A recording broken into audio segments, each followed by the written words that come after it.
Got another $1,000 for you in about 10 minutes, so listen for that next keyword. They come around every hour, about 30 past, and every single one of them has got $1,000. And somebody wins every time. Might as well be you. So we'll do that in a bit. Comedian Blake Hammond is going to join us a little bit later on. He's a pal of Bill's who's doing a show at the Foundry in Lakewood. Is that tonight? It's tonight. Tonight.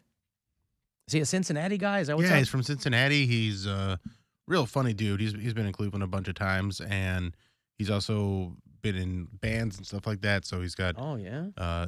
You and him could talk metal. I'm sure. Get into that. But he's also into the like emo and metal scene. Is it a comedy and music thing? Yeah, that they're doing. Okay. Yeah, I think there's like cover bands doing. It's like an emo night type thing. Oh, okay. So it should be a lot of fun, and he's. Even if you don't like that kind of music, Blake's so funny that it's worth going just to see him do stand-up. Sure. He's fantastic. Next week, if you want to get to the Ministry show, they're doing a bunch of festival dates this summer, but they're going to do a handful of their own headlining dates in the spring. May 5th, they'll play the Agora with Gary Newman and Frontline Assembly, if you like that stuff. I'll have Clutch tickets for you. They're playing May 14th at Nautica. Incarceration is back in Mansfield at the Reformatory. That is... the 14th through the 16th of July. Slipknot, Pantera, Limp Bizkit, Lamb of God, Volbeat, and Disturbed is going to play Blossom. They haven't toured in 5 or 6 years. So they're going to do Blossom end of August. So all of those shows, all next week. Well, it'll be out Monday, but all the remainder of the week, I will have those tickets for you.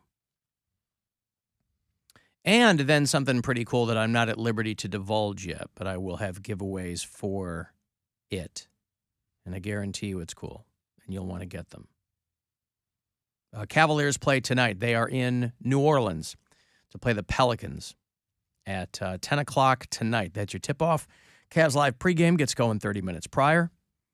They're coming off a big win against Detroit. They're coming off a big win against D.C. They're coming off a big win against the Pacers. They're coming off a big win against Memphis.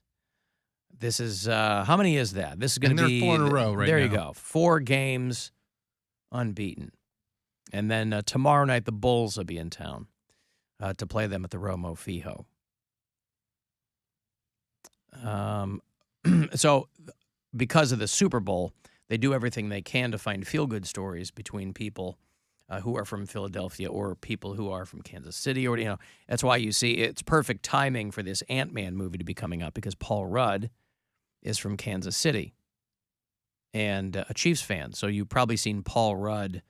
And first of all, nobody's going to complain, male or female, about seeing Paul Rudd because he's just a delight. He is. Nobody's ever. And he's been able to maintain it for a while, too, because sometimes there'll be people that are a delight and then people get sick of them because of overexposure. Paul Rudd hasn't, I feel like, experienced that. I think people are still very much team Paul Rudd. Well, he also understands his, and again, I'm not a big person on lanes. Mm-hmm. I think anybody can do what they want to do. But he does understand his lane. Yeah. Kind of. Because he's done dramatic films along the way, but they never do much. Because people go, well, he's the funny guy. I like when Paul Rudd's funny. And, even if the movie is good and he's good in it, they're like, I want to see him in... people weren't getting, I don't know that everybody was popping off over that Ghostbusters sequel with the kids.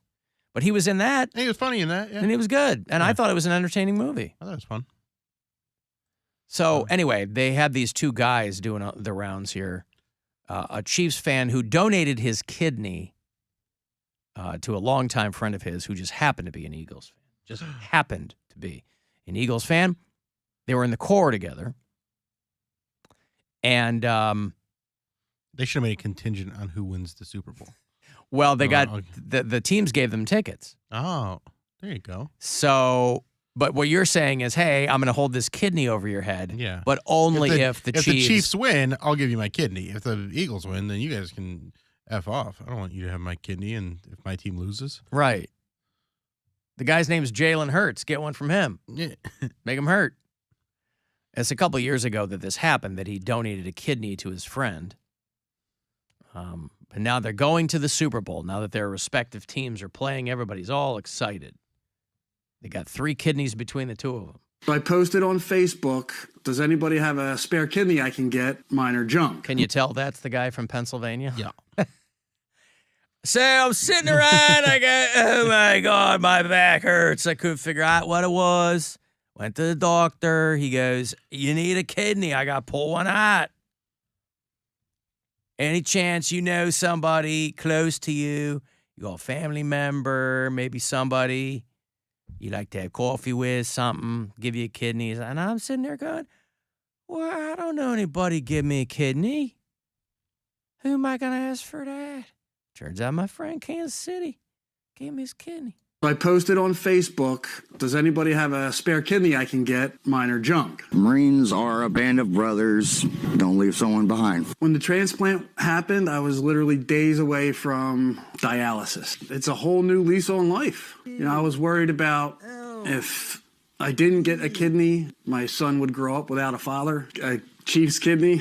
I don't know how my body will react if the Chiefs win. The Eagles are going to win. Go Birds. Go Birds.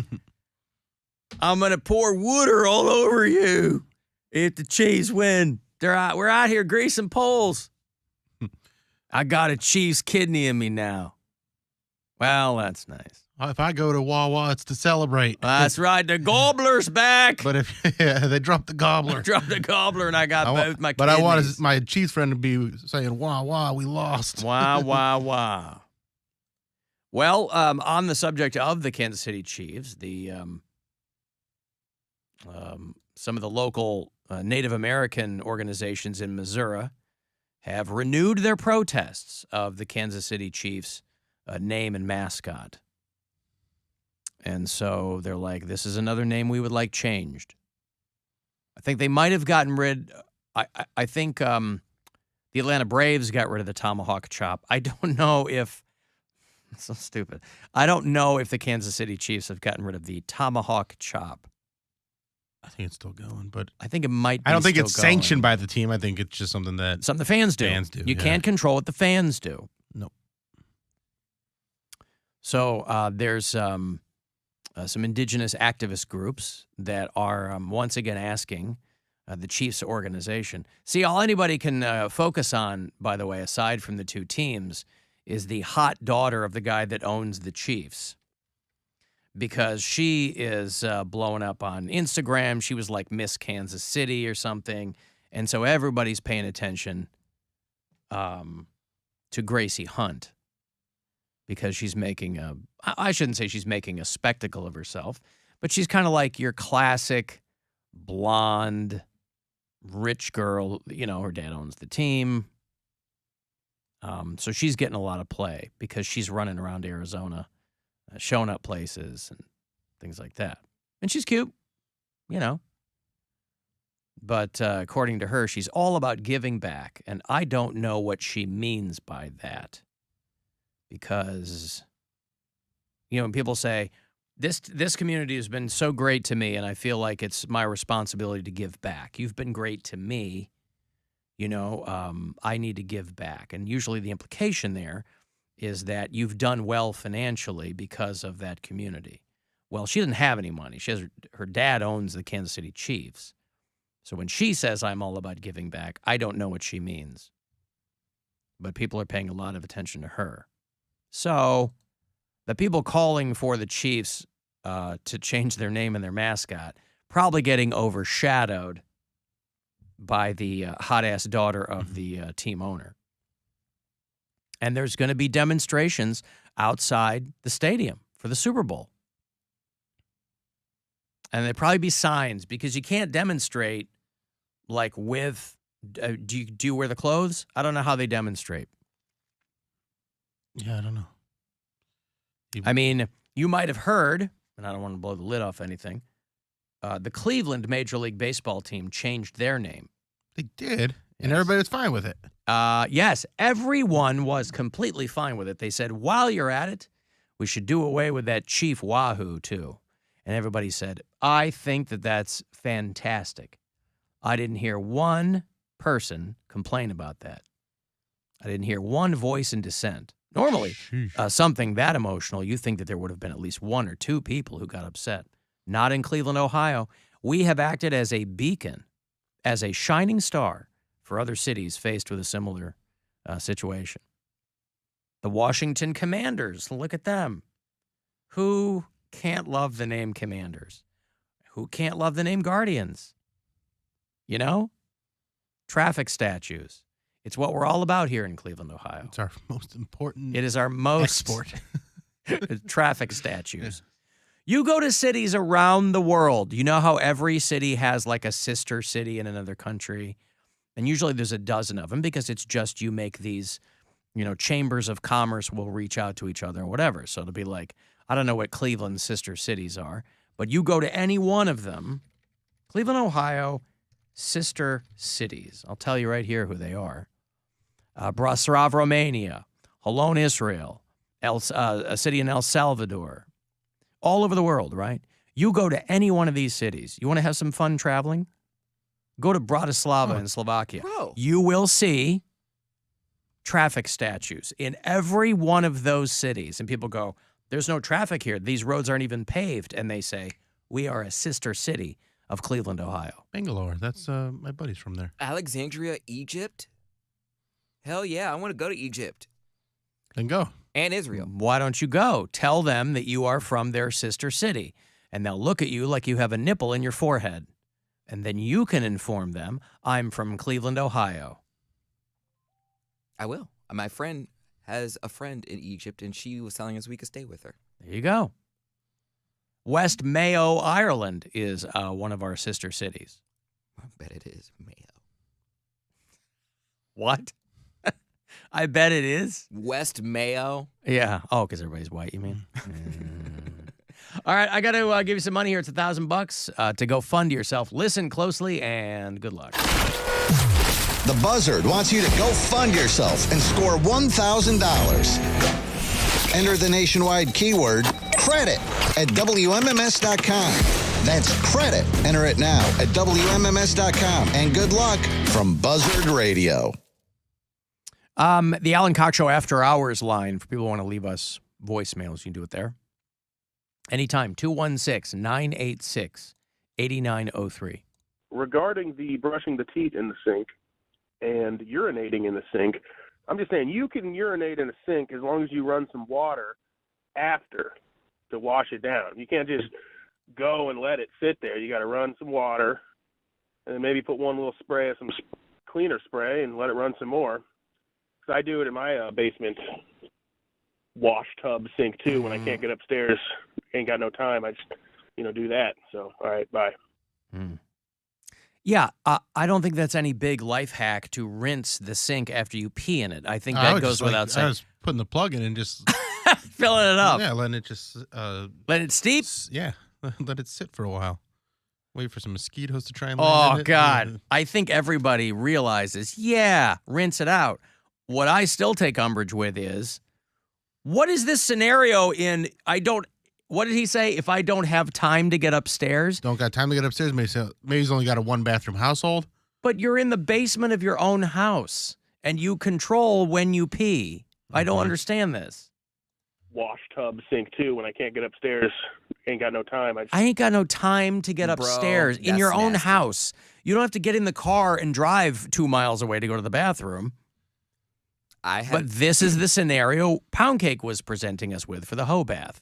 He was like, well, if somebody's in the bathroom and I have an emergency, I'm like, what are these emergencies? I mean, this guy's even worse. I know someone that if I can't get upstairs, what? You mean you don't want to go upstairs? You want to piss in the sink? I know someone that had a drain in their floor, and they would just piss in it in their basement. Oh no! Yeah. They didn't even pay attention to like where that went or where. Yeah, they're just like, yeah, why not? Gets out of the house. Sure. So I'm gonna pee in this corner. So they only had one bathroom, so that was their. Rather than go upstairs, they'd just be lazy and drunk and piss in the. Yeah. Lazy and drunk. There it is. I had an uncle, and I can talk about him because he's dead now. But all of my uncles at one point lived with another one of my family members, whether it be my mom or one of my mom's cousins. This particular time, it was my mom's aunt Were they ne'er-do-wells? Is that the... Well, yeah. I don't really know how to explain it. We just... They've lived with every other family member. Gotcha. I guess like in a mooching kind of way. Gotcha. But my uncle would never, even for the bathroom, he would never. I think the only time we ever saw him come out was maybe like once a day or like maybe a couple times a week, and it would just be to shower. He would walk out in his robe and then go to the shower and then go back to his room. And we're like, he never pees, he never does anything. We found out later that he was peeing in like Sunny D bottles. So gross. Like people are animals. I swear to God. Gallon jugs, and he would just keep it in there. I'm like, and I don't know how we didn't smell it. It must have just been sealed up or whatever. But he was like peeing in jars. That's a level of depression that is just unmatched. Well, what I don't understand is it's laziness. It doesn't sound like depression. I was gonna say, I think depression begets laziness. Well, but why did he even shower? Like what? Yeah, why if he was shower and not pee? if he was showering, he wasn't peeing jars level depression. I'm sure he wasn't always. Yeah, if he was showering, then he's also just being lazy. But you know, there's levels to it. But man, just get up and go pee. By the way, this is a golden opportunity to troll somebody that we're talking about. That. Have you seen the Borgs on TikTok? You know what a Borg is? Okay, so this is the Gen Z thing, right? And again, it's no huge life hack, but it's making the rounds because, when you're a kid, everything's new. It's basically a half gallon of water, plastic half gallon thing of water, or a gallon or whatever. And you pour half the water out, and you put vodka in. I'll have this girl explain it to you. And this is how they are walking around drinking or tailgating or whatever it is. First, you need a gallon of water. You want to pour out about half of it. Now it's time to add your liquor. Today we're using Tito's vodka. I put in probably like a third. The final real stuff. By the way, why does every girl have that voice? Every girl's got that like raspy kind of. Pour out about half of it. Now it's time to add your liquor. Today we're using Tito's vodka. I put in probably like a third. The final real step in making a Borg is to add your Mio or some Crystal Light. And then lastly, because it's only 1 p.m., we're gonna add some liquid IV so we don't get hungover at midnight. Now you shake it all up. Taste test. It's really good. Because it's only 1 p.m. So it's a gallon thing, but it's only half full of water, and that's vodka. And then you put in, like she said, Crystal Light or those Mio things that sweeten them a little bit. And then you walk around, and that's what you're drinking. What you do is you put Crystal Light in it, but not the pink lemonade, the yellow lemonade. It looks like you're piss jugging. Yeah. Or it's for somebody who does that on the regular. They're like, I don't have time to get upstairs. I'm going to pee in this gallon jug. You move in with some kids on campus, and then you leave your jugs around. And then when you've they think it's one of their Borgs, and then you hightail it out of town. And you have to create a new identity. She's putting Mio and what's the hydrating thing she puts in there? The IV. The liquid IV. Yeah. Is that still work if you're mixing it with alcohol? I don't know. Is that like when you try and like put Gatorade and vodka together and be like, hey, look at me. Right. I'm ahead of the game. I don't think it works that way. No, I think they're at cross purposes at that point. They're like, I want to get my electrolytes and get my vodka. What's the stuff that you give to kids? Pedialyte. Oh, yeah. Yeah, it's half a bottle of Pedialyte and Tito's in there.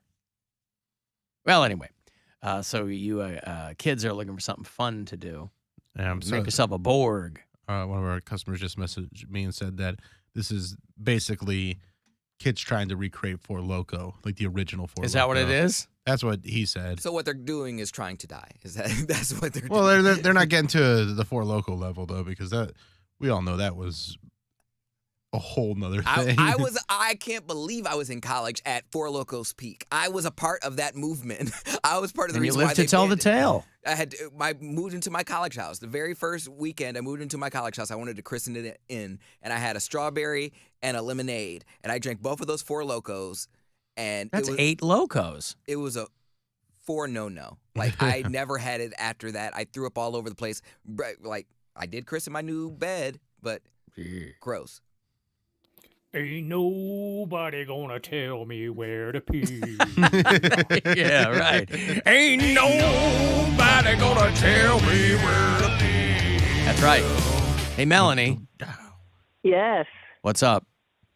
Hey, I got a couple stories here real quick about some pee. Give me the better one. So my brother, when we still lived with my parents, but we were all of age, my brother decided to go through a phase where he was going to the bar every weekend. And my mother one day said, Melanie, look at that spot up on the ceiling there coming down the wall. And we couldn't figure out what it was. And after a couple months, we figured that my brother was getting so drunk on the weekends, he would get up and sleepwalk in his room and pee on the floor right in that exact spot. And it was so much that it was starting to leak down the wall from the ceiling. I mean, you can't even get pet urine out of carpet and walls and things, man. Imagine oh, that's just my upstairs pee trickling down into the... Right. All right. Thank you, Melanie. There's Melanie in Lakewood with a heartwarming story about That's how you get kicked out of the family. Yeah. I've got to take a break here. If you want to send a text for anything, 35192, you can leave